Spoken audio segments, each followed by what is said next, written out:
વડોદરાના નંદેસરી જીઆઈડીસી વિસ્તારમાં ગેરકાયદેસર કેમિકલ વેસ્ટ ડમ્પિંગનો મામલો સામે આવતા ચકચાર મચી ગઈ છે। ચોક્કસ બાતમીના આધારે નંદેસરી પોલીસ દ્વારા કરવામાં આવેલી કાર્યવાહીમાં 2 ટેન્કરો ઝડપાયા છે। મળતી માહિતી મુજબ વિસ્તારમાં ગેરકાયદેસર રીતે કેમિકલ વેસ્ટનું પ્રવાહી ખુલ્લામાં ખાલી કરવામાં આવી રહ્યું હતું। આ બાતમીના આધારે પોલીસે સ્થળ પર દરોડો પાડી વેસ્ટ કેમિકલ ખાલી કરતા 2 ટેન્કરોને કબજે કર્યા હતા। ઘટનાની જાણ તાત્કાલિક ગુજરાત પોલ્યુશન કંટ્રોલ બોર્ડને કરવામાં આવી હતી, જેના પગલે બોર્ડના અધિકારીઓની ટીમ સ્થળ પર પહોંચી તપાસ શરૂ કરી છે। ઉલ્લેખનીય છે કે નંદેસરી વિસ્તારમાં અગાઉ પણ આવા ગેરકાયદેસર ડમ્પિંગના બનાવો સામે આવી ચૂક્યા છે, છતાં આવી પ્રવૃત્તિઓ યથાવત ચાલુ હોવાનું ફરી સામે આવ્યું છે। સૂત્રોના જણાવ્યા મુજબ એક સ્થાનિક ગેંગ દ્વારા રાત્રિના સમયે આ ગેરકાયદેસર ધંધો ચલાવવામાં આવે છે, જેમાં કેમિકલ વેસ્ટને ખુલ્લામાં નાખવામાં આવે છે।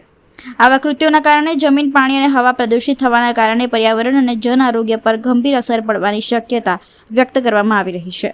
પોલીસ અને પ્રદૂષણ નિયંત્રણ બોર્ડ દ્વારા ઊંડાણપૂર્વક તપાસ હાથ ધરવામાં આવી છે, જેમાં મોટા નામો બહાર આવવાની શક્યતા વ્યક્ત થઈ રહી છે। ગઈકાલે રાત્રે નંદેસરી પોલીસ સ્ટેશન તરફથી એક ઇન્ફોર્મેશન મળેલી પોલ્યુશન કંટ્રોલ બોર્ડને કે એક ટેન્કર એ લોકો દ્વારા નંદેસરી જીઆઈડીસીની અંદર જે સ્ટોર્મ વોટરની એક કાચું નાળું છે એની આગળ એ લોકો દ્વારા પકડાયેલું છે અને એનું અંદર શું કેમિકલ છે અને શું ડિસ્ચાર્જ થઈ રહ્યો હતો એના માટેની તપાસ માટે પોલ્યુશન કંટ્રોલ બોર્ડને માહિતી મળી હતી। એટલે આજરોજ મારી ટીમ સાથે હું અહીંયા એ ચેક કરવા માટે આવી છું અને જે પણ કોઈ ટેન્કર અમને મળ્યા છે, 2 ટેન્કરની માહિતી હતી અને બંને ટેન્કરમાંથી એક ટેન્કરમાંથી જે મટીરિયલ હતું એ બંનેના સેમ્પલ બંનેના લીધા છે અને ફિંગરપ્રિન્ટિંગ માટે એનાલિસિસ માટે અમે આગળની કાર્યવાહી હાથ ધરી રહ્યા છીએ।